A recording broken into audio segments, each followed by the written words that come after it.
യേശുവിൻ്റെ വരവിൽ ഏറ്റവുമധികം സന്തോഷിക്കേണ്ടത് ആരായിരുന്നു? അന്നത്തെ കാലത്തെ മതനേതാക്കളായിരുന്ന ഫരീസയരും നിയമജ്ഞരുമൊക്കെയായിരുന്നു ഏറ്റവുമധികം സന്തോഷിക്കേണ്ടിയിരുന്നത്.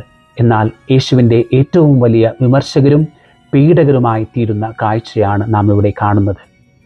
അനേകം അത്ഭുതങ്ങൾ അവർ കണ്ടു കഴിഞ്ഞു. അനേകം പിശാചു ബാധിതരെ സുഖപ്പെടുത്തുന്നു, രോഗികളെ സുഖപ്പെടുത്തുന്നു. മാത്രമല്ല 5 അപ്പവും 2 മത്സ്യവും കൊണ്ട് അനേകായിരങ്ങളെ തീറ്റിപ്പോറ്റുന്നു. ഇങ്ങനെ അനേകം അത്ഭുതങ്ങൾ അവർ കണ്ടു കഴിഞ്ഞു. എങ്കിലും അവർ ഹൃദയം കഠിനമാക്കിയിരുന്നു. ഹൃദയ കാഠിന്യത്തോടെ ഹൃദയം അടച്ചവർക്ക് മുമ്പിൽ കൃപ പ്രവേശിക്കുകയില്ല. കൃപയുടെ ഒഴുക്ക് സംഭവിക്കുന്നുണ്ട്, എന്നാൽ അടഞ്ഞ ഹൃദയങ്ങളിലേക്ക് കൃപ ഒരിക്കലും പ്രവേശിക്കുകയില്ല. നാം പിടിവാശി അല്ലെങ്കിൽ ദുശാഠ്യം എന്നിവയ്ക്കൊക്കെ നാം സാധാരണ ഉപയോഗിക്കുന്ന വാക്കുകളാണ്. ഒബ്സ്റ്റിനസി എന്ന ഒരു ഇംഗ്ലീഷ് പദത്തിലോടാണ് ഇതൊക്കെ നാം ട്രാൻസ്ലേറ്റ് ചെയ്ത് ഉപയോഗിക്കുന്നത്. എന്നാൽ അതിൻ്റെ തീവ്രത നാം മനസ്സിലാക്കണം. ഈ പിടിവാശി, ദുർവാശി അല്ലെങ്കിൽ ദുശാഠ്യം ഇവയുടെയൊക്കെ തീവ്രത നാം മനസ്സിലാക്കണം, തിരിച്ചറിയണം. എങ്കിൽ മാത്രമേ അതെന്തുമാത്രം ആ കൃപയുടെ ഒഴുക്ക് നമ്മിലേക്ക് തടയുന്നുവെന്ന് നാം മനസ്സിലാക്കുകയുള്ളൂ.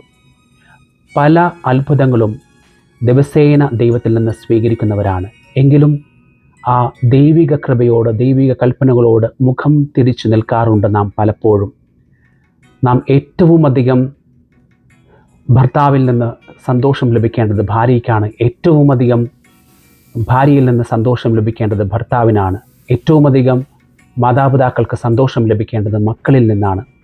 എന്നാൽ നമ്മുടെയൊക്കെ ഹൃദയ കാഠിന്യ നിമിത്തം പലപ്പോഴും ഇവയൊക്കെ ഇല്ലാതെയായി പോകുന്ന കാഴ്ച നാം കാണാറുണ്ട് നമ്മുടെ അനുദിന ജീവിതത്തിൽ.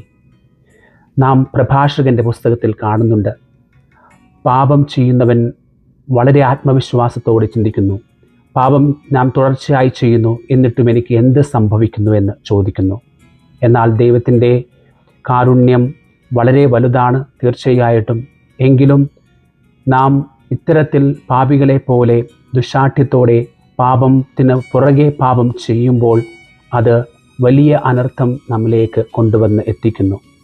പ്രഭാഷകൻ വീണ്ടും പറയുന്നുണ്ട്, ജ്ഞാനമുള്ളവൻ കർത്താവിൻ്റെ സ്വരത്തോട്, ജ്ഞാനത്തിൻ്റെ സ്വരത്തോട് ചെവി കോർക്കും, അവൻ സന്തോഷിക്കുകയും ചെയ്യുമെന്ന്. സന്തോഷം നേടിത്തരുന്നത് ഹൃദയം തുറന്നുകൊണ്ട് ദൈവത്തിൻ്റെ കൃപാവചസ്സുകൾ ശ്രവിക്കുമ്പോഴാണ്, ദൈവത്തിനെ തിരിച്ചറിയുമ്പോഴാണ്, ദൈവത്തിൻ്റെ വചനം, ദൈവത്തിൻ്റെ ഓരോ ദിവസവുമുള്ള ഇടപെടൽ തിരിച്ചറിയുമ്പോഴാണ്. അതിനാൽ ഹൃദയം കഠിനമാക്കാതെ ദൈവകൃപകളോട് നമുക്ക് പ്രത്യുത്തരിക്കാം. ദൈവം നമ്മെ അനുഗ്രഹിക്കട്ടെ.